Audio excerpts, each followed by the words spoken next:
idol, magandang araw. Siyempre, in behalf ni Daddy Frankie, ayan, at saka buong team. Thank you so much.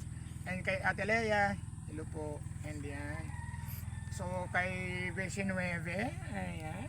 At saka kay Gorgeous Rose, maraming salamat po. Ayan, thank you so much talaga.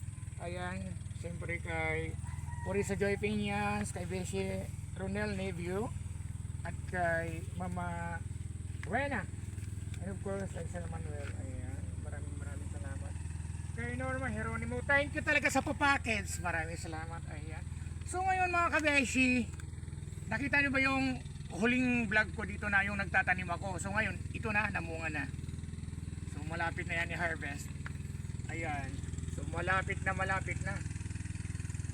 O konting-kunti na lang, siguro pa October, pwede nang i-harvest. Tingnan mo naman ang kaganda. Naalala nyo yung nagtanim ako dito. Maraming salamat mga kabisi talaga sa inyong support.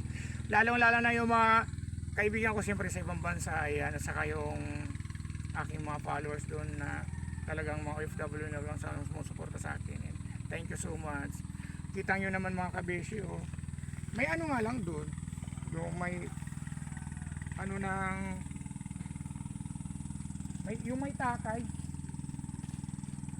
Ayan. Pero ang gaganda ng mga bunga naman, tingnan nyo mga kabisi.